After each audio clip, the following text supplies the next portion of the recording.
Hello and welcome, everyone. We are live after round 17 of the AFL Fantasy season to recap all the action from the weekend. I'm your host and AFL Fantasy Fanatic, Tim Guest, and you can find me on socials at TimGuestAU. Now, for those listening on the pod, it's Sunday the 7th of July. Come join us next time on YouTube or X and get your questions answered live. And special thanks to those who've sent in their questions.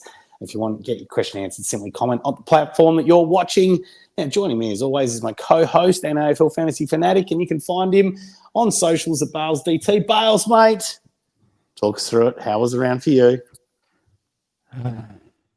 Here we go. This sums everything up. Ready? I hope everyone gets this reference right. Here we go. Oh no, hold on. That's a bad by my part. My phone was on no noise here. Why do bad things happen to good people? But that sums up my weekend. Why do bad things happen to? Like, I think I'm a decent person. I think I'm a pretty decent enough person. Let's put up a poll. Let's put up a poll on Twitter. Is Bales a decent person? It's the round was a shambles. I'll get into my round shortly. We reckon someone broke into our backyard of our house last night. Our dog got out, didn't have her collar on. They weren't on just because it was late at night and sort of relaxing for the night. Had to get her. She kept running away. Got her back after a shit fancy weekend. It's sort of all when it rains, it pours, as they say. So, but she is all. If people wondering, she is here. She's all. The dog's all good. Went for a bit of a run last night, so getting some K's into the legs. But yeah. And Karen Shannon just put a good comment there saying the universe is testing you, Bales. It is testing me, but we'll get through it. We'll push through. So stay strong, Bales DT. Stay strong. Yeah. Well, joining us on our show tonight is we've got a special guest, a winner from last year, Wise Ocean Pods, mate. Darren, how are you? How was the round for you? Yeah, good, mate. Thanks for having me on again. This is the second pod I've been on in the last 3 days. At what point do you stop calling me a special guest and just call me one of the regulars? I guess you're an AFL Fantasy Fanatic as well. Yeah, that's it. My weekend went really well. I scored the 22.99, so it would have been nice to see that one extra point to get into the 2300s, but moved me up a couple hundred spots, which was nice. Pretty much the only thing that sort of let me down this weekend was having Maxi Gawn as captain. So everything else sort of went well. Just couldn't pick a captain to save my life at the moment. So how's the season panning out for you, mate? Where's your overall ranking sitting? It's no good. I'm still outside the 10K at the moment, so no, not fighting for anything this year, but the still, premiership hangover is real, mate. Yeah, used up all my luck last year, so can't complain. Spending too much time driving around the highlights.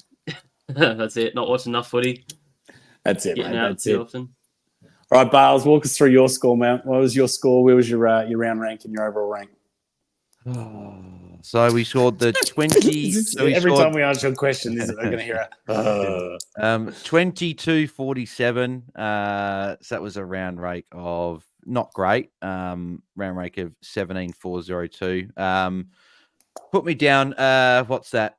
Nearly 300 spots. So still 845. I'm still inside top 1,000, but I think that the top 100 hat chase is essentially cooked. I probably need like 2 top 100 weeks to sort of get right back into it, which I don't think it's going to have with the rabble of my team has turned into. So, just cover 50 video calls. Last week, I had a decision, do I go Will Power or do I go Tom Stewart? I went Will Power with Tom Stewart with the Guelphy tag, and Will Power, Flanders, looked to be in the midfield and had a couple of good matchups.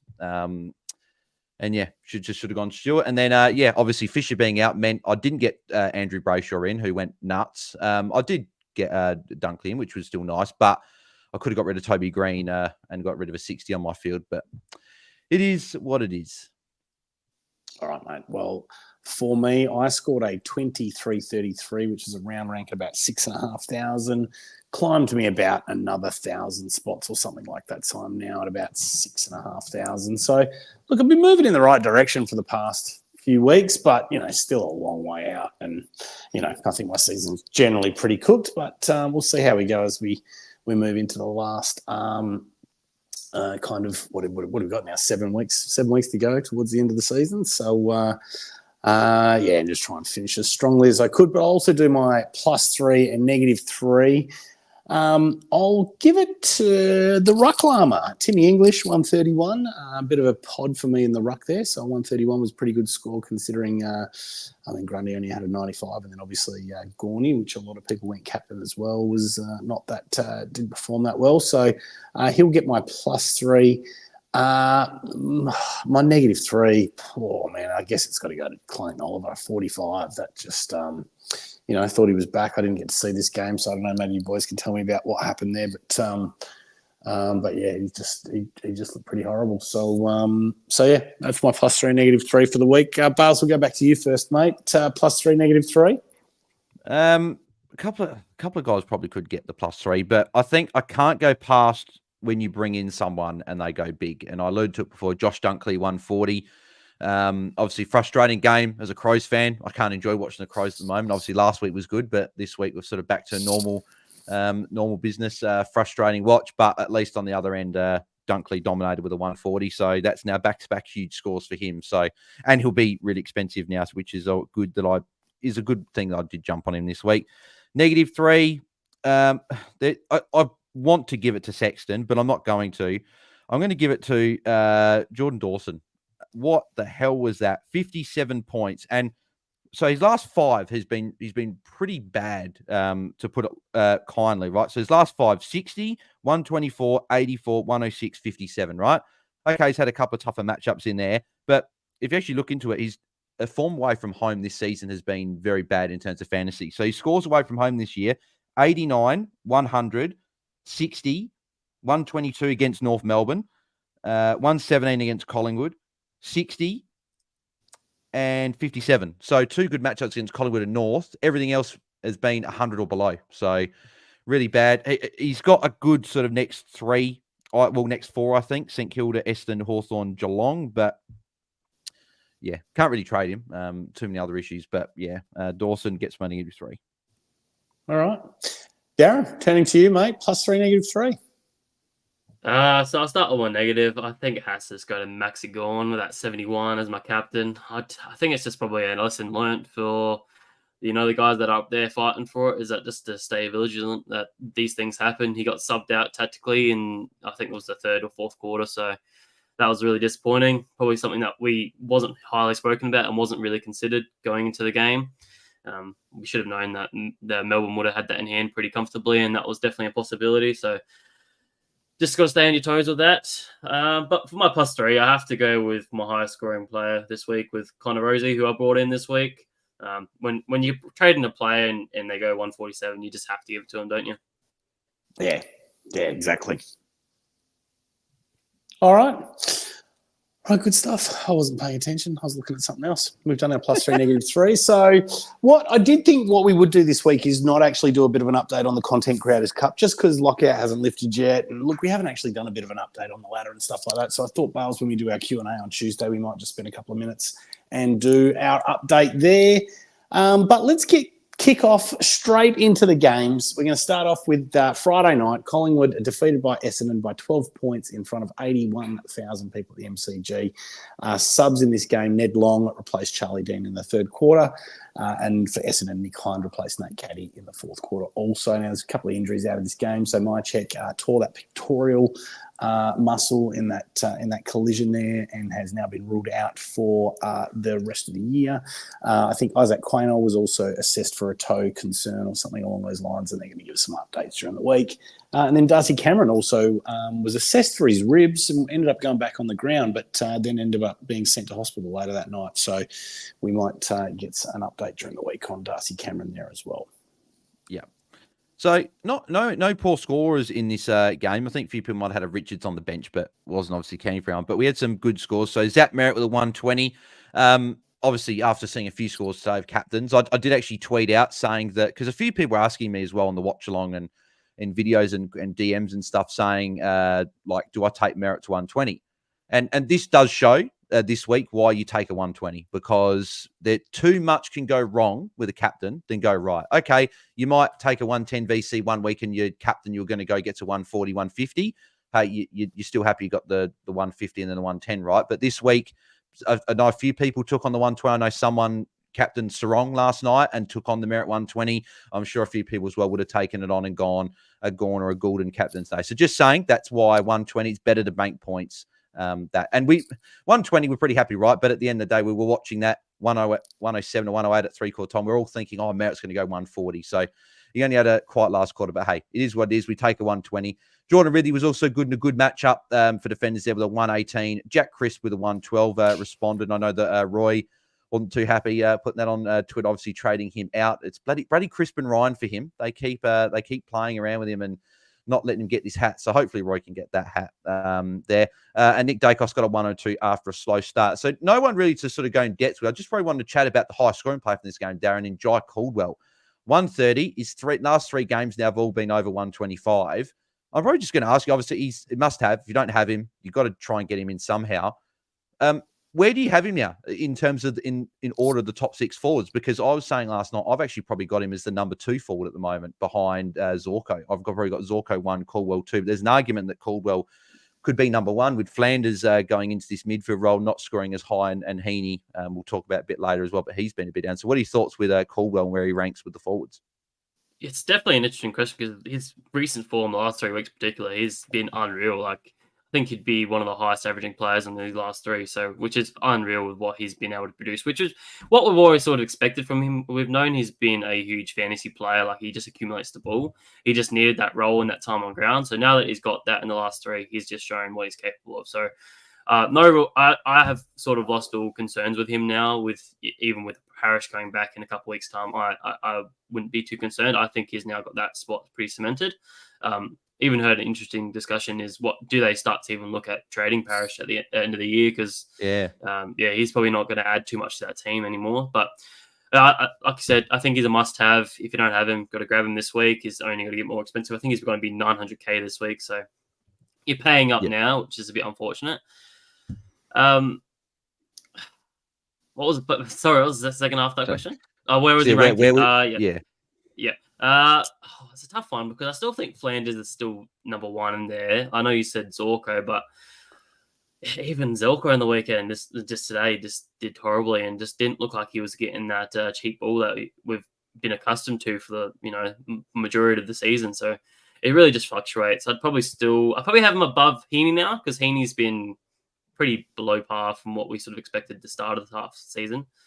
So I'd probably have him at 3rd for now, just not being too reactionary on that. Yeah. Tim, what are your thoughts on Caldwell? Yeah, I agree. I think he's a must-have. He's obviously priced highly now. Where he ranks, let me have a quick look. I haven't probably paid too much attention to where he ranks, but let's have a look, right? I mean, if we look at their last 3, I mean, he's averaging 133 in his last 5, 119. That's more than Flanders' last 5, and there's obviously been a role change. So Dane Zorko, he's up there at 107. So, look, I mean, I actually kind of think you're right, Bales. I think Zorko's probably still number 1, maybe just hanging on to that mantle just because Jai's only done it for the last couple of weeks. But he definitely looks like the number 2 at the moment, I think. It's hard to tell, but mate, I mean, it's just good to have so many options. Well, not so many, but more options available in that forward line. And I guess we're still going to try and figure out who that kind of F5 and F6 are. Exactly. Yeah, and like the top 2, there's only 2 players averaging over 130 in the last 3 weeks. Dunkley 139, then you got Caldwell 133. So he's doing even better than a lot of those midfielders. Both going along very nicely. But we'll move on to Saturday.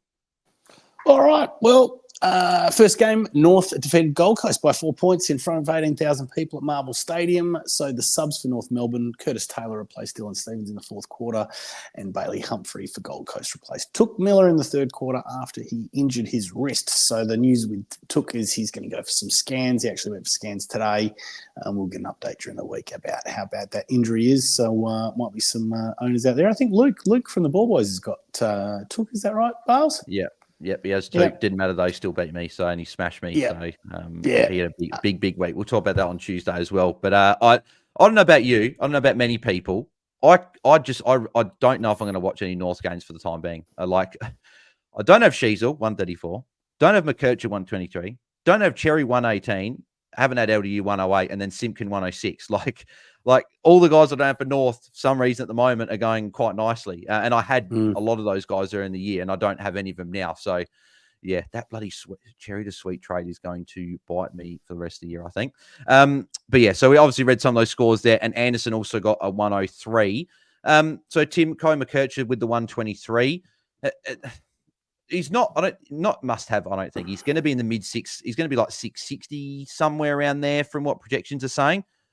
What scenario and teams do you think he's a good option for? Do you think he's an option for every team? Clayton Oliver. Clayton Oliver. I'm staring right at Clayton Oliver at $678,000, and God knows what was his.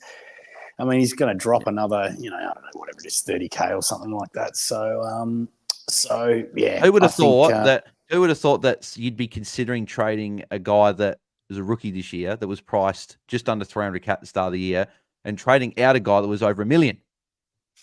And I mean, this is crazy. This is the other thing with our midfields as well. And look, I know everyone's midfields is different, right? But, we've got people like Clayton Oliver, and then, we're probably considering trading out like a Jack Steele, but he got 100% CBAs, scored really well.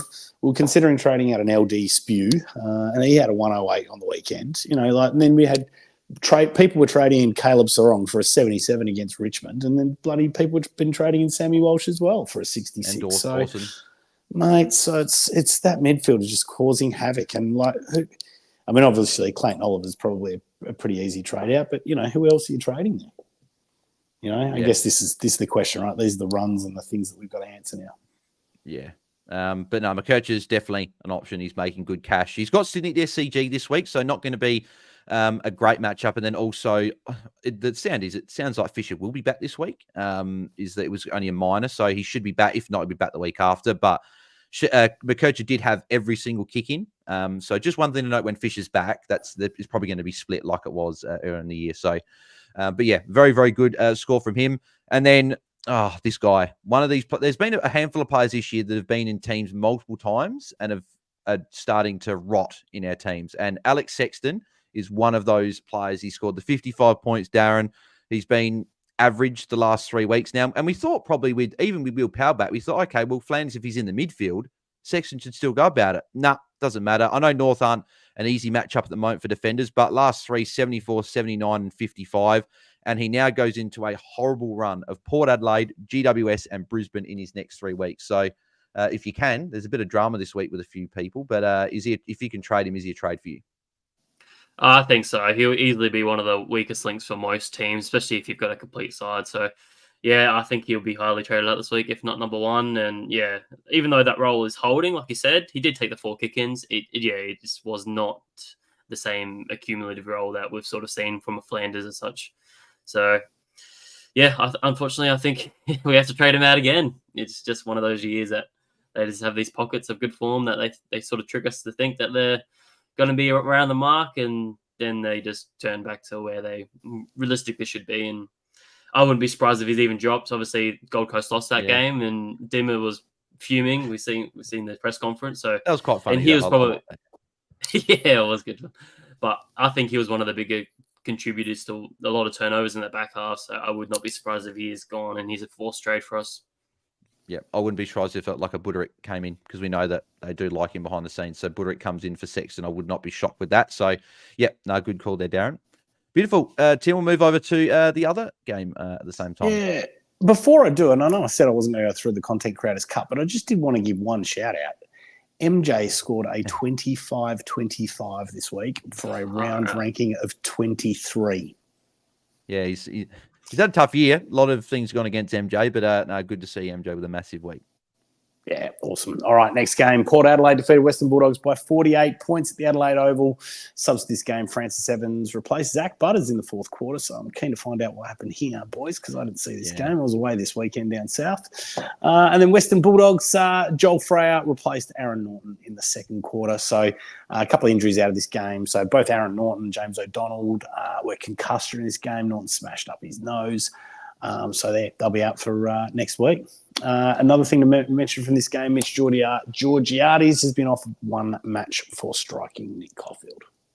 Yeah. Yeah, so with Butters, so he obviously 67 at quarter time. As a non-owner, I was relieved when I saw subbed out tactically for Butters. Sorry to all those Butters owners out there, but as a non-owner, that was not great to see. But just before he got subbed out, he got into a bit of it with Libba, and I've been of the opinion that I think Butters should have got a week at some point because it's just a culmination of all these things he's done behind the ball. But he got into it with Libba. I don't know if he did anything behind the ball. Nothing was sort of done by the MRO, but apparently Hinkley gave him an absolute spray on the bench. And not long after, he was subbed out. And I've got no doubt he was subbed out because they had the game in hand, but also the fact that with the spray as well, he probably said, nah, instead of Rosie coming off with the injury lately, you can come off and think about what he did maybe. I don't know, but that's sort of what it seemed like to me. I'm seeing that. So, but yeah, obviously there, Butters 136 is massive, along with your boy, Tim, as you said. Speaking of, 131 was very, very good. Adam Treloar continued on his very good year with a 121. He's going to be a guy I'm sure we're going to be trying to look at targeting because he seems fairly safe to scout the tag most weeks, obviously, except for last week with the North tag there. Bont saved his score, got to 100, but hey, at the end of the day, that's what good players do, and Bont has been very good the last couple of months. And then a few poor scores here. Jack McRae, 59. If anyone still had him, that's just unfortunate. It's just Jack McRae now. And Dan Houston with a 58. I did see Liam put up a funny meme as well, saying about all these defenders going big. And then he said, not you, I'm talking about Houston because he was the only poor one there. But Connor Rosey, Darren, 147. Obviously brought him in this week. He's obviously going to be making a lot of cash now. Got a good couple of matchups with Gold Coast and Richmond in the next two. Is he just if you don't have him, is he just an easy one to be bringing in? I would think so. Well, he's got to be priced about that maybe 760 or 770k. Yeah. I just think it's an easy one, especially if you're, struggling with a better coin. If you spent all your money last week, then yeah, he's one you can probably get up to quite easily. So with a guy like that who has shown a big ceiling and, is the captain of the side, I think it's just an easy smash pick. So jump on, I think. Yep, I agree with that as well. Tim, did you jump on Rosie yet? Not yet, mate. Not yet. Is he someone that you might? Oh, hell is he someone you might look at for Oliver? Definitely. I've also got Sexton there, but I'm just not sure how I can make it work with DPP. So, Oliver or Sexton will be two that I'll be looking to trade this week, I think. Yeah, cool. Just see what I can do with that money.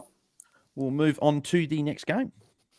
All right, the next game was the Geelong defeating Hawthorn by 51 points at GMHBA Stadium. Late changes here. Mitch Nevitt was out of the side, out of Geelong's side with illness and replaced by Jai Clark. And then subs for this game for Geelong, Ollie Henry replaced Paddy Dangerfield in the fourth quarter, and Harry Morrison replaced Jack Gunston for the Hawks in the third quarter. Now, Mitch Luce also copped a head knock here, but I haven't seen anything about concussions, so maybe just stay tuned for that. Not that I think he's obviously very relevant. Yeah, I think there was like a knee injury with him as well there and stuff. So the few things with Mitch Lewis there, he'll be missing a bit of time, I think. But it'd be remiss of me if we didn't start with the surprise of the weekend. Sean Manor, 115. And any coach that had him emergency on the bench and was able to take that score, absolutely pissed. But good. No, but and don't mean that in a bad way. Like, good on you. Like I'd love if that happened to me. Unfortunately, it didn't. But yeah, Manor was very, very good. Had a lot of tackles as well. So if you need cash gen, he could be a guy that you bring in as a rookie this week. Max Holmes, disappointing, 75. He'll probably be linked in a bit with the Tom Stewart chat, which we'll get to in a sec. And then Brian Myers with a 67. Mitch was saying it was one of his decisions he was ruining this week, going Myers over Moore, unfortunately. But the two guys at the top, so Dylan Moore, 119, Darren. I think he's going to be pretty, I think one of the most popular trades this week is probably going to be a Sexton to Dylan Moore. As a Hawks fan yourself, Dylan Moore, thoughts on him as an option? Yeah, obviously, like I said on the other podcast the other day, I think it's still a great option. Probably a bit more expensive now, but yeah, he's got this nice flexibility role. Yeah, so he's got a nice role where he's just able to roam the wing and go deep whenever he needs to. So he always kicks a couple of goals for us, and the better we get, the more goals he's going to get. So yeah, I still think he's a great pick, and I think he's probably locked himself in that top six now with a few consistent scores up there. Shows the ceiling too. So. Yeah, exactly. And that's what we were saying on the other night. We said when people were asking us Rankin, Myers or Dylan Moore, we said we would have gone more just because of the ceiling. So hopefully a few people went for Dylan Moore and got rewarded with that score. And Tom Stewart, 125. As I said, the decision's probably going to haunt me now for a few, probably for the rest of the year now, is that slight moment of Tom Stewart or Will Power. Probably should have gone the proven premium, but he was getting a tag. He's now been midfielder, full-time midfielder in the back-to-back weeks. He had the most CBAs again for Geelong. 125 points. They've got a really nice run coming up for the rest of the year as well. Is he someone as well that you'd be potentially looking at bringing in? Oh, look, you've got to be considering him, right? I mean, firstly, Geelong seem to smash Hawthorn, and Hawthorn have been going along pretty well lately. So it seemed to work pretty well for them. I didn't see this game. Once again, I didn't see this game. So it's probably something I'll have to go and watch during the week because my initial thought is they're probably going to stick with it. But obviously Geelong, the least trustworthy side in the AFL, but particularly at his price, what's he going to be priced at, Bales? What do you reckon? Oh, Bales I think it'll be about 750 at max. I reckon he's priced at as 689 at the moment. Yeah, and he broke his break even by about 60. So yeah, probably about 730 at most, maybe. Yeah, there's probably some players you might have back there that you could look at hopping off and cashing down. Maybe that's a move for me to make some cash this week or something along those lines to get somewhere up, whether it's a Nick Martin or a Luke Ryan or something along those lines. But yeah, you can't ignore the value and you can't ignore the role. Yeah, I agree. I'm heavily looking at this week. Yeah, I am as well. And I'm back. My internet dropped out. I don't know why. So there you go. Technology. All right. Good stuff. All right, well, let's move on to the next game. GWS defeating Carlton by 12 points in front of 12,000 people at NG Stadium. So subs for this game, Jace Peatling replaced Leek Alia in the fourth quarter, and Matt Owies for Carlton replaced Razio Fantasia in the fourth quarter. No real injuries out of this. I think Finn Callahan hurt his ankle or something along those lines, but he came back to the game, but there was nothing else. Yep. So the big thing for my own team, not many people own him. I think it's me and Sanchin. That's about it. Toby Green, I was sweating all night thinking he was going to get suspended, but thankfully he only got a fine. So that didn't add to the salt into the wound. But a few players this game. So Tom Green and Lockie Whitfield both scored tons after slow starts for both. And Tom Green's third quarter especially went like near 50 points, was massive. And Whitfield, apparently Chincotta I wasn't watching this game, I was watching apparently Chincotta was actually going to Cogs for a bit of the night. So interesting they didn't go to Whitfield, but Whitfield did well. Whitfield's got Richmond this week, and he's got a pretty decent enough run for the rest of the year. So if you don't have Whitfield, he's still got a ton, even with a potential tag and a tough game against Carlton. You're going to definitely want him. But the two players to speak of, Sam Walsh, 66 points. Actually, probably not really have to sweep him too much. Just tough night. Got tagged by Bedford, 66. He'll be back. And he's got a good sort of last 4 or 5 weeks of the season. All midfielders are putting up a dud score, and he's pretty highly owned. So, Sam Walsh, poor one there. But Matt Kennedy, Darren, 108. That's now 3 tons. Believe 3 tons in a row now. It could be 4, but I'm pretty sure it's 3. He's at a cheap price. He's still, I believe he'll be only just over 700K. Yeah, he'll be just over 700K when lockout lifts. Last 3 of 111, 100, and 108. What are your thoughts about Matt Kennedy as an option for those coaches that might not be able to get up to a Dylan Moore? Is he almost the next best guy? What are your thoughts on him?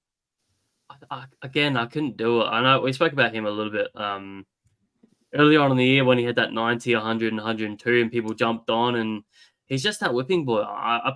My personal belief is that I don't like these whipping boys where their role can change at a drop of a hat depending on who's available for the team. So that's definitely his role. He could be, sub next week for, they seem to be switching and changing between Hewitt and him and a few others there as well. So I just couldn't risk it myself. I highly think he could be the sub pretty shortly if maybe they're just managing some bodies like a Hewitt, and then he could be next. So I can do it, but if you're in that position, then he's been doing well, and we know he can score. So in the forward line's shocking. Yeah, what are your thoughts? Definitely a good shout. No, I was actually going to throw it back to you then. If a few people are looking to bring in a forward, a lot of people jumped off of Zach Fisher. If Zach Fisher was named next week, would you jump on Fisher over Kennedy? I would. I personally still think Fisher's still in that top 6 mix. Even with McKercher back, I still think they'll share the ball a fair bit, and he can still crack the ton. So I'd still back Fisher in over Hewitt there. Grind Myers Kennedy, yeah. with a poor score, but he's got a good run home. Yeah, he does have a good run too, and because they're playing better, does he score more? Didn't really come to anything on the weekend, but probably the role for me. I think it's probably less inducive to scoring Myers' role, so I'd probably back in a Fisher over both of them. Yeah, and then the other one's going to ask you about as well is Jai Simpkin. Would you go Simpkin over Kennedy? I feel like I'm a little bit biased to Simpkin because I brought him in this week and he went well. So I don't know if I should make my opinion, but I still rate Simpkin. I love his run coming up. He's got the hard one this week against Sydney, but his next 4 are really good after that. So, and his role's elite. I don't see that changing. Maybe a bit of a watch this week with what happens with, what's his name? George Wardlaw coming back in. See if that takes any CBAs off of him. But yeah, I'd probably still have Fisher above all of them, honestly. Yeah, I think I agree. I'd still have Fisher there because Fisher was going well before he got injured. So, I think he will be there. We just got a super chat here as well from Tim Ashworth. So thank you very much for that, mate. So Tim, Powell or Sexton to Rosie? Well, I guess that decision could be made for us if Sexton got dropped. But if Sexton's named, who would you rather get rid of? Powell with Fisher potentially back or Sexton to Rosie? So it's a tricky one, isn't it? Because Powell's actually the last 2 have been really good. I think he's got 70 and 80, but if there's every chance that he scores badly again with a Fisher back, not having that same sort of role. It's tough. They versus Sydney. Who did Sexton verse? Port, but it is up at People First Stadium. Yeah, okay. Both very tough matchups. Who's going to lose more money? That's maybe the next question. Probably Sexton. He's probably got the high break even. Probably Sexton, yeah. So maybe I'll just go with Sexton. Powell can stick around for another week. I know he's been lingering in teams for a long time. So what's one more week, right? Yeah. Tim? I'll agree with Darren. Yeah. Well, as I said, it could be made for you, but I'd probably go Sexton as well. He's got the role and he's not even scoring well. So who knows? Powell might go back into the mids. Who knows? But yeah, alrighty. We'll move on to the next game. All right, Freo defeated Richmond by 51 points in front of 43,000 people at Optus Stadium. Subs for this game, Freo Michael Waters replaced Sean Darcy after he was subbed out at half-time with concussion. And then Sam Banks replaced Jacob Blight in the third quarter. Also, just another injury from this game, Josh Draper caught his leg, I think, in the third quarter and then didn't play in quarter 4. Yeah. Well, top scoring player of the week, Toby Nankervis, who had that on the bingo card for the week against Darcy, who obviously we didn't know was going to get concussed during the game, and Luke Jackson. Matt went absolutely massive. Draft coaches. Nate's just that guy in draft every year. You just want to get him a bit later, and pay up, and you get solid scores from him. He was good. Andrew Brayshaw, it does hurt. 146, knowing I wanted to jump on him and everything happening, had to pivot away, but I did only lose 6 points from that there. Tim Taranto, 108 as well, was solid. Hayden Young also bounced back with a 105 there as well. Luke Jackson, 104, scored well with Darcy, and Darcy will probably, I'd assume he'd be missing this week if there's a concussion. So Jackson, solo ruck there for the week. Luke Ryan, 101, looked better. Wet conditions, many didn't get as many marks, but took a heap of kick-ins. They did switch around a little bit. The only thing I don't get with Freo is that I feel like they've taken the coach's instructions way too literally. Like they're not kicking back at all. Like you can switch the ball. So hopefully they do it, but they got some good matchups. I think Ryan will be fine. But yeah, so the one we'll talk about, Caleb Sarong, Tim, has been very, very average to put it kindly for him for the past month. So his last 4 now, 80, 95, 96, and 77, albeit against the Dogs, Suns, and Sydney. But this game against Richmond, there was no excuse. He had plenty of the ball, didn't get any marks, only had a couple of tackles. We thought in the wet that he would have got plenty of it. And he hasn't gone over 107 since round 8. And even removing that, his last score, the only other score over 107 was in round 3. So he's been just very average. What are your thoughts with Sarong? Like we were all thinking he's a good option to bring in, and now we're sort of sitting here thinking, well, he's now had 4 bad games in a row, hasn't been good since round 3. What are your thoughts with Sarong? Well, probably the two things that occur to me. Once again, didn't watch the game, so I can't comment on the actual role on the game. But we've certainly seen increased scoring from Andrew Brayshaw for the past month. So, and then we've also seen comments from Longmuir about the Freo game style. So I wonder if there's a little bit of a change up in game style that's maybe impacting him not getting as much ball. I mean, not that you'd think that Sarong would really be impacted that much by that, but certainly Andrew Brayshaw and the role that maybe he's playing. I mean, where were his CBAs at compared with Andrew Brayshaw? I mean, I haven't seen these CBA stats for this game, but that would be the first thing that. Yeah, they're both the top two in there. So the CBAs for this game. So you had but has Sarong seen a drop in his CBAs because Andrew Brayshaw wasn't getting CBAs before, right? Yeah, Well, not as many. It's been the last month and a bit that Brayshaw's really that's boosted up. But no, Brayshaw and Sarong were number equal number one with 20 CBAs. Only Nank and Hopper had more on the ground, and there was a total but I meant, but if Sarong's gone from 80% CBAs down to 65% CBAs in the last month, just because Brayshaw's playing more role, then that would probably be the answer. I don't know that we would have seen anything that pronounced, but that's immediately where I'd be looking. Yeah. And he played 88% game time as well, which is also quite high, Sarong is a very, very interesting one at the moment. And then, on the other side, Darren, Andrew Brayshaw, 146. I was talking about him last week. I thought he's a really good target to bring in for those coaches shopping around that 850 range. He'll obviously be a bit more expensive this week. He'll be, I don't even know his price will be, but thoughts on him still under 900K on as an option with a couple of good matchups? He looked really good in that game. He just sort of it looked like the Brayshaw of old, maybe a couple of years ago when he was sort of that highest averaging player for a long time. So, yeah, I definitely think it's a good option. We've spoken heavily about the good run that they have with obviously targeting Sarong last week. So, I still think it's a great option. He's going to be under 900K, so still quite achievable. Especially if your team's complete, you're doing some luxury trades. I think you probably downgrade someone to him. Like if you're jumping off with Dawson, I can't remember exactly what Dawson's price tag's at, but there's definitely a world where I could dump on him. He just looks like he's become that main midfielder again. I don't know if I know you watched the watch along there, Bales. Did Sarong actually cop any attention in that game? I thought maybe Graham sort of ran with him. Yeah, Graham ran with him for most of the night, but we saw in the preseason that they were saying they were tagging Sarong in preseason games, and he was just beating everyone. So it's interesting that a guy like Jack Graham, who sort of hasn't tagged all year but then gets tagged, doesn't do much. And I know, like people in the chat saying he had 27 touches there, but at the end of the day, like we see a guy like Josh Dunkley copped a fair bit of attention in the second half this game, but he still scored 70 points in the second half, still tackled his way. Like there are some players that have got that ability to break through a tag, like a Bont, for example, and I thought Dawson was, but maybe not so much. And then guys like Sarong get plenty of the ball, but they don't mark or tackle even with getting tagged, and they just get 80s when they get tagged. So that's the concern. We want those players that are scoring solid hundreds because, as someone said again last night on the watch along, when was the last time we looked at our midfields and we could see all hundreds this week? There'll be coaches this week because there's a lot of tons in midfield, but there'll be a lot of coaches that had 3 or 4 midfielders again this week that suck. So yeah, very, very interesting. So there's obviously a lot of popular players that did score quite poorly.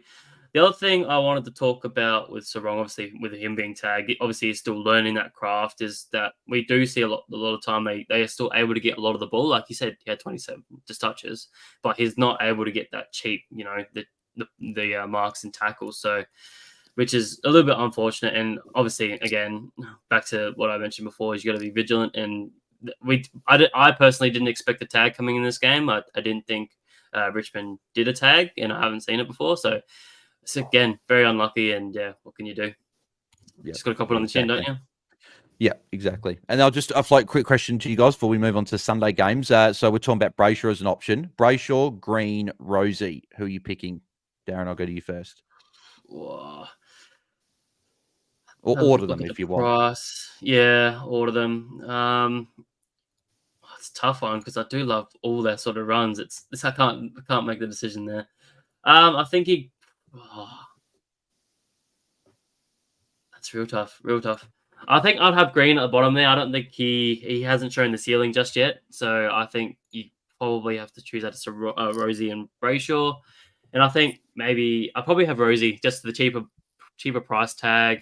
I think he's going to be a bit more consistent, whereas a Brayshaw, we've seen him go up and down quite violently. Like he's only scored the 80 last week. So, yeah, I'd probably just go with a Rosie there. Cheaper price tag, bit more consistent. So, yeah. How would you rank them? Yeah, Tim? Yeah, look, I'm probably a little less certain with Andrew Brayshaw. I do like Tom Green.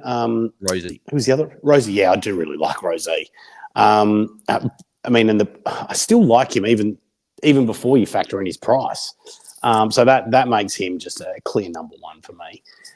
Tom Green and Brayshaw, yeah, it would be a bit harder for me to split. I guess with the ceiling of late, if you're thinking current form, I'd probably rank Brayshaw, but I still feel Tom Green's going to do pretty well. But yeah, it's just a bit interesting with what's happening with that midfield mix. And was Cogs injured again? And Josh Kelly's out, so yeah, maybe I would rank him third. Yeah. Yeah, I'm Brayshaw 3, even though I'm still high on him as an option. I've got, Tom Green and Connor Rosie for me are a coin toss because they've got the same exact 2 matchups, just flipped. Giants got Richmond this week, then Gold Coast. Porter got Gold Coast, then Richmond. I still sometimes feel like, do you go Tom Green, who's the more expensive guy because he could get away from you, and you always get Connor Rosie next week. But because of Connor Rosie's 147, his price is going to skyrocket. His break-even is probably going to be below 50. So I'll probably say Rosie because he's cheaper. But Green, I think, is also a very good option if you don't have him. Beautiful. Move on to Sunday. All right, as we turn our attention to the Sunday games, just a reminder, if you're joining us live on X or YouTube, let us know your questions by commenting on those platforms. Now moving to Melbourne, defeated at West Coast by 54 points in front of 32,000 people at the MCG. Subs to this game, Tasha Woden for the Demons, replaced Maxi Gawn in the fourth quarter. And then for West Coast, Jack Williams replaced Tyler Brockman at 3/4 time. So, yeah, Gawn was assessed for kind of a lower leg ankle concern. We know he was subbed out. I think you were saying it's precautionary, but is that what we know? Is it about Gawny? Or what do we know there? Melbourne said it was precautionary for that one. Okay. And then also Jeremy McGovern has returned to hospital with that ribs lung issue. So, well wishes for him, I guess. Yep, hopefully he's all good. And also Petrarca as well. He went in hospital, I think, last night with appendicitis again, so he just can't catch a break. So a few things going around, bad things at the AFL at the moment. But yeah, so Trent Rivers, 123. If anyone jumped on him last week, you would be very, very happy. Put up a big score to repay the faith that coaches showed last week. I think last week was a bit unlucky with that 62. That could have easily been an 80 or a 90 on a different day. If that goal wasn't called too far and everything. But this week responded. I'm assuming he played a midfield again. I didn't catch much of this game either myself. So yeah, well, Tim, did he play midfield? I heard CBAs were pretty high. Yeah. CBAs. I've got CBAs up here. He had 24 CBAs. Oliver had 23. Gawn had 21. So he was the highest CBA taker for Melbourne. Yeah, the role's definitely there. I don't know if we're probably jumping on him now. I think Stewart are in the same price, going to be probably the option you go for, and a few other defenders there. But if you did jump on him, you're definitely holding through here. Clayton Oliver. I remember. Sorry, PowerPoint. I've got to sort of call you out with this one. You were saying about, I don't know if you actually brought him in, but he's talking about bringing him in last week, and he put up a solid score. So last week, and then not so good this week. And then Max Gawn, 71. Obviously, I think got subbed out towards the end of the third quarter, and he was looking on track for 100. A few people have been saying he's looked cooked for a few weeks. I've been a bit less so. I still think he would have put up 100. But is there any concern here, Darren, for Gawn? I won't go Tim because I know Tim's answer of Gawn. But Darren, your thoughts on Gawn? I don't think there's too much to be concerned about. Like I think he just needs a bit of a break. He looked, when I was watching the game, he just looked a bit slow. Like he wasn't running to contest as much as we used to. So I think he's just getting a bit tired, needs a bit of a rest. So I think he's good health-wise. Like he's still to move fine when he did get on his bike. But yeah, just not scoring the way we really want to at this time of year. So bit of a concern, but nah, I couldn't trade him out because he's at the end of the day, I still think he's the number one averaging player for the season. You don't jump off those players no matter what, I would have thought, unless something's clearly wrong with him and they come out saying he's managing something. I've been caught in this trap one too many times with trading Ruckman out, so not doing it again. Yeah. Look, I do think he's struggling. I do think he's struggling. And look, I don't think you're going to trade him out, but I would be highly skeptical of putting like a C on him. Yeah, I agree with that. Yeah, I wouldn't be looking at probably the captaincy for a bit. But looking at his matchups, he's got, so the Bombers this week, he's got a good history against them as well. Then he's got Freo, so I'm assuming Darcy will be back for that one. But after that, he's got a good 3-week stretch of GWS, Bulldogs, and Port. So that's why we probably don't want to train. But as you say, Tim, I don't think you're captaining him at the moment with sort of a few things going wrong. I think that's now 3 scores below 100 now. I think he's gone like 98 and then the 70 odd last week and then another 70. So he's going to be under $1 million this week, which is the first time in a long time. And he's now going to be actually quite affordable for anyone that wanted to go in. But then again, as you said, you're probably not training him in at the moment. So if you don't have him, but yeah. Beautiful. We'll move on to the next game. Surprise upset. Yes, and Kilda defeated Sydney by 2 points in front of 30,000 people at Marvel Stadium. So Ben Patton was the sub for St Kilda, replaced Marcus Windhager after he did his hammy in the third quarter. And then Taylor Adams came on for Sydney, replacing Matt Roberts at 3/4 time. Yeah, so I think that the big story coming out of this game, not only for fantasy, but for Brownlow medal hopes, it looks like Heaney is going to be under some MRO scrutiny. I think we're all, from what they've said of the rule change during the year, I think Heaney's going to get a week or potentially 2 from behind the ball hit on Jimmy Webster. So I guess the interesting conversation, Darren, is if Heaney was to miss a week, obviously by the time most people start listening to this pod, the ones that aren't watching it live, they might already know. If Heaney's missing a week, let's say we'll get based on he's missing a week. I think if he misses 2 weeks, it's a definite trade. If he misses 1 week, would you cover him with a Dowling or a Joe Richards or a Sean Manor if people got him or someone like that? Or are you just week off? Nah, see you later, you're trading. If it's 1 week, I think we have quite a few good rookie options at the moment. I can probably cover him. Like we've got a Tholstrup there as well that he's been scoring quite consistent. So I do think it's worth probably holding. I'm actually in the opinion that he doesn't get suspended at all. I think the AFL let him off. He didn't purposely mean to hit him. He was just sort of doing his forward craft. He's just swung his arm back to try and push off of him and copped him high because Webster was a bit lower than expected. So I think it would be maybe they can rate it as careless, but I wouldn't. It's definitely not an intentional act, and I don't.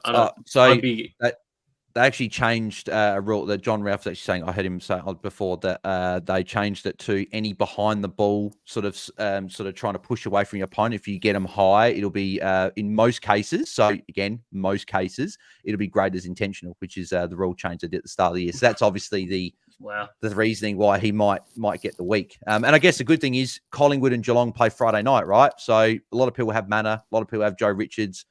If you can loop those guys and have a look, even if he's in your mids, Lawson Humphreys or Jai Clark or something, you can loop them. If they go like probably 75, 80 plus or something, you probably take it. Or even a 70, you probably take it. But Tim, if Heaney does miss a week, are you trading? Are you keeping?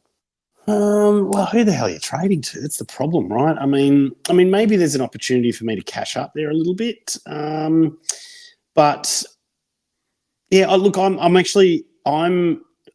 must admit I haven't seen the incident in a lot of detail, right? But I'm actually, from what I have seen of it, I'm a little bit leaning towards Darren. I'm not sure that we should be too worried just yet. We'll see how the week pans out.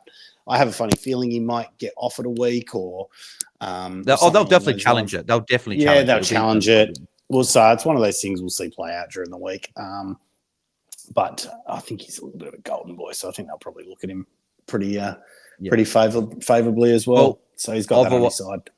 I've always said I can't remember the last time that a big Brownlow fancy was actually suspended. So it'll be interesting to see if they actually suspend someone or not. But I hope he's not obviously the fancy coach. But I think if people have got a Heaney, I'd hold because you got Sexton who's scoring like a rookie anyway. If you can move him to a Dylan Moore or Fisher's back and get him back in or something like that, I'd rather have one of those guys than a Dowling or Richardson being able to loop between a couple of players for the week and a Manor, instead of trading Heaney to a Dylan Moore and holding a Sexton who might not even be there. So it's interesting. But yeah, I think that he will potentially get a week. But it'll be interesting to see how that all goes. But we'll move to the other scores here. So Jack still looked good first time in a while. So 112.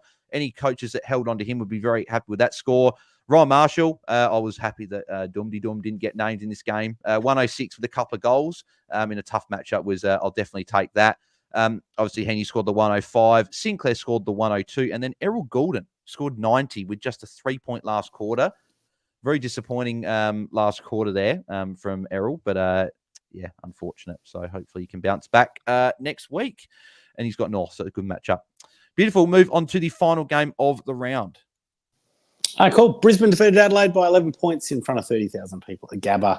Starcevic was an injury here, being concussed, and was replaced by Logan Morris for Brisbane in the second quarter. Then Zach Taylor replaced Mitch Hinge at three-quarter time for Adelaide after he sustained a adductor injury. Then the only other injury from this game was Charlie Cameron with a hamstring concern, left the ground kind of late in that game there. So we'll just see how things play out with him during the week. Once again, not that relevant, though. Yeah, but another potential relevant suspension in this game.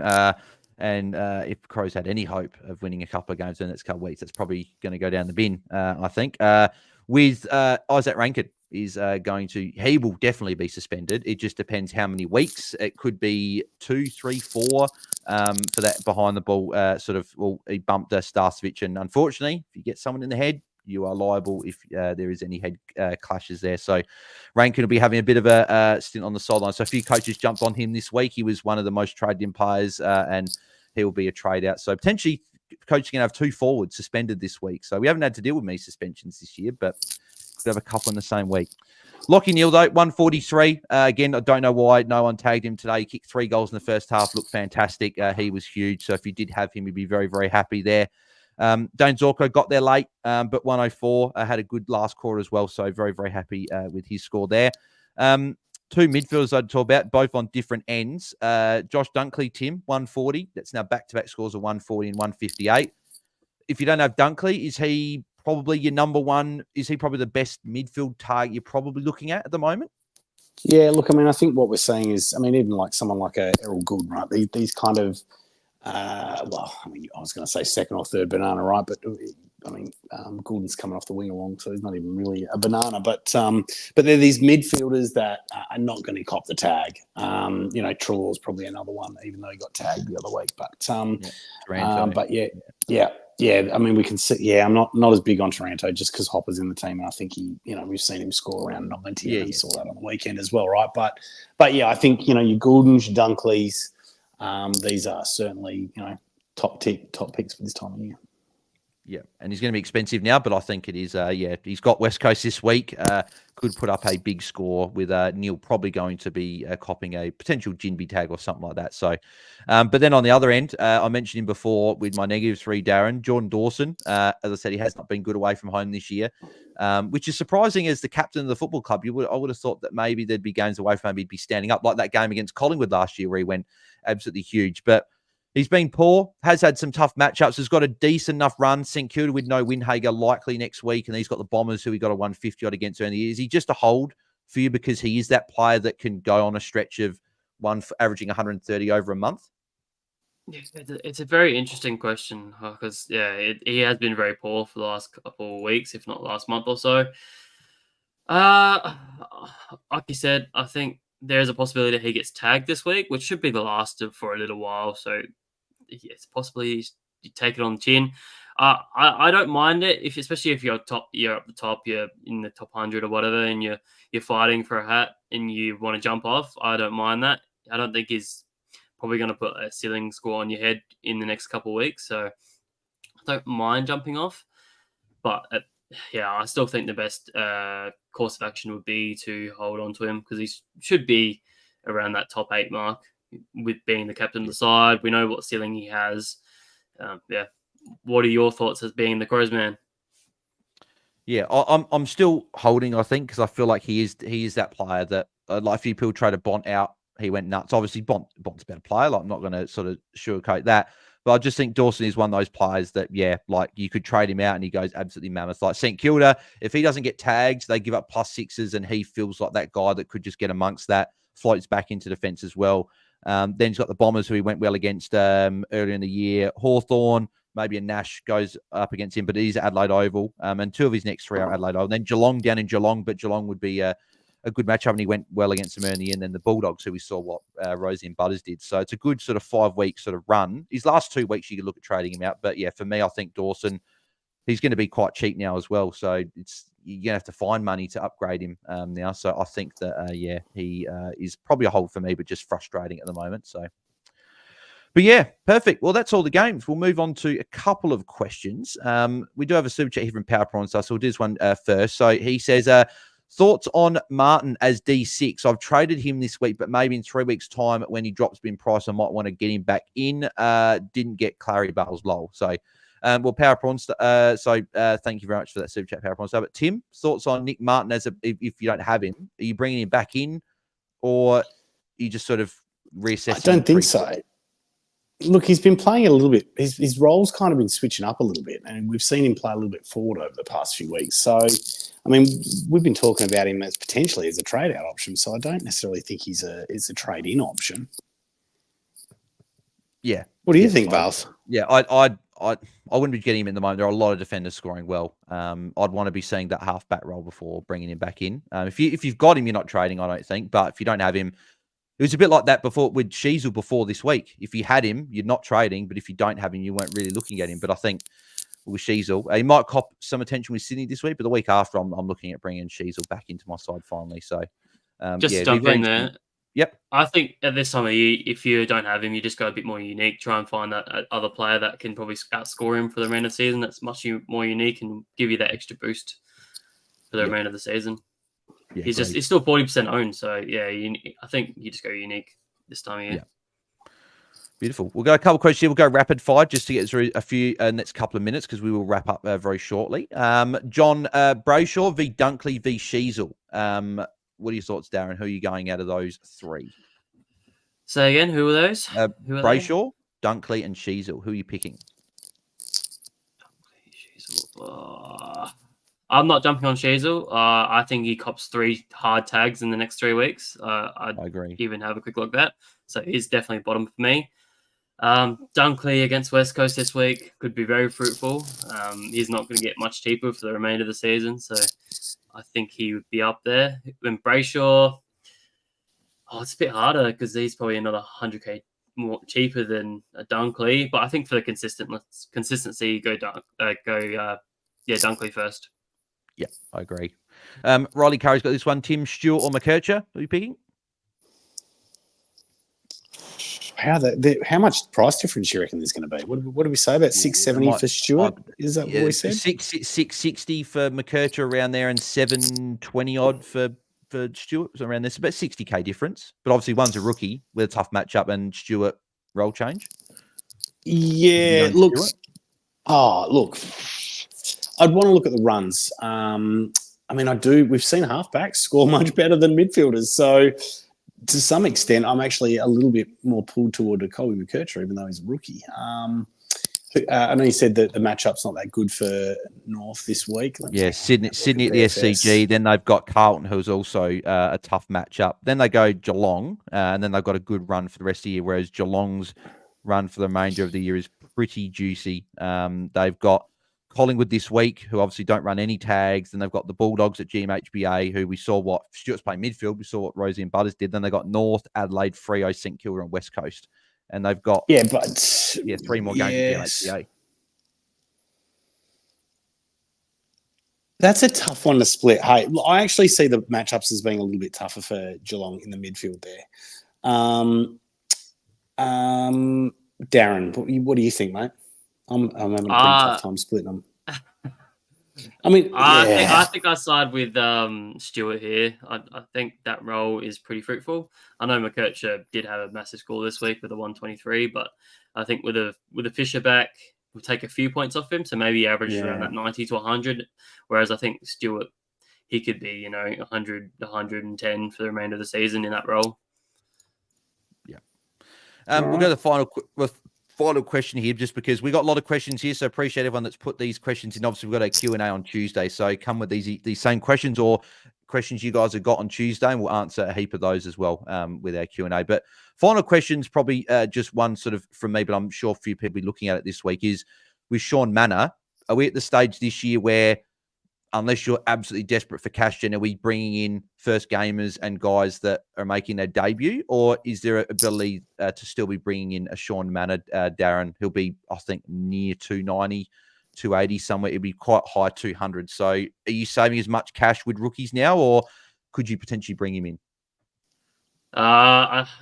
I think you're saving all the coin you can. I don't think he's a must-have to jump on. At the end of the day, you're not fielding him unless you want to look at him on the Thursday, the Friday night. I think he plays. So if you're in that situation where Heaney is out and you want to have a good look at someone, then maybe that's a different possibility. You trade him in, you put the E on him, and see how it goes. But this time of year, you don't want to be spending up on rookies too much.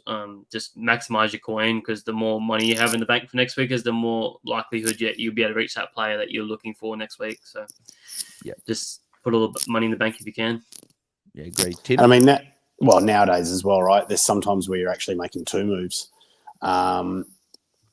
So once again, that cash can be really important, So like if, I might be limited in what I can do this week because I've only got 50 grand cash in the bank. So, and we might be trying to do double moves rather than the standard kind of one down, one up kind of thing. So yeah, cash is king right now. Yeah, I agree. But obviously there will be some teams out there that might even need this cash in. So there definitely is a scenario where you can. But yeah, I agree. I think you're trying to save as much cash as possible. Even a guy like Jack Hutchinson came in 10 tackles today and got 64, was solid. I'd go for him at 210 or something like that, or whatever he'll be. So yeah, no, definitely agree with those things. Beautiful. That will wrap us up, Tim. Cool. All right. Well, boys, do you want to talk about? Well, Bales, why don't you tell us your trade plans? And I mean, maybe Darren can too, but I've got no idea. Well, yeah, it's funny. It's going to rely on a lot of what happens this week. If Heaney gets suspended, I'm probably going to hold. So more likely, I've got to get rid of Will Powell and Sexton. So if I can get the trades done, I'm probably looking at a Powell to Stewart, and if I can go Sexton to Fisher, that would be ideal if I can do that. Kenny's also in the mix there as well, and if not, I might get a McKercher if I need that extra cash. But I think those guys have got to go. So that's what I'm looking at doing. Darren? Haven't had a huge look at it just yet, but from the looks of things, I'll probably look to move off a Sexton, probably go straight to a Stewart, do it through DVP, and then that still leaves me one rookie on field, which is a bit unfortunate, but I'm pretty confident I can be able to loop between a Felstrop and a probably trading in a Manor as well. So I'll have a good look at those two before, making the final call. Yeah, cool. Well, all I know is Sexton and Oliver are my two weakest players, so I'll be trying to look at doing something with those two this week. So we'll just see what I can make work. But apart from that, well, Darren, let's go to you first, mate. First of all, thanks for coming on. You're not a special guest anymore, mate. You're part of the team. So why don't you just tell people where they can find you and where they can, follow along and check out the show? Yep, so you can find me at Wise Ocean Pods on Twitter and YouTube. Obviously, create my own content now this year, so not as fun as the stuff that you guys do here, but a bit more informative, and a lot of good content over there. So if you want to give me a follow over there, and be good to have a chat and drop all your questions, and I do answer a lot of questions. So that's where you can find me. Beautiful. And then Bales, apart from the 3 shows this week, mate, anything else that you want to let people know about? Yeah, so if guys don't want to wait for a Q&A and want your questions answered tonight or tomorrow or throughout the week, then obviously you can head over to askmeonq, spelt qu.com/AFL Fantasy Fanatics. The link is also at the top of the description of the video and in the description of the podcast. Send through trade questions, draft questions, captain, vice-captain questions. Send through your whole team. You can send through screenshots now as well if you guys like to do that. Help support the channel at the same time, but also get a more in-depth response through an audio straight to email. Sort of goes like a minute or 2 minutes. So if you'd like to hit that up, then the link is there to hit that up, and you can find me at Bales DT as well. Well, thanks to everyone for joining us live, and in particular, thanks for those who sent in questions. Guys, please follow, subscribe, and give us a 5-star review wherever you're joining us. And then finally, don't forget to tune in live each week, whether it's on X or YouTube, whether it's for our after the final siren of the round, for our round reviews, whether it's our Tuesday night Q&A or our Friday pre-lockout chat. Rage trade away, guys. Best of luck with your research, and we'll see you all next time. Thanks a lot. Bye for now. See ya. Bye. All right, beautiful. Thanks everyone that tuned in. Obviously, if you are watching on YouTube as well, obviously do this at the end of it now. We've got 125 watching, so make sure you smash a thumbs up on the video. We want 100. That's the goal for the video. So make sure you get the thumb smash. So it takes 2 seconds. Just got to click it and you're done. So thank you very much, everyone, for tuning in, and make sure you subscribe as well. So thanks, guys. Cheers.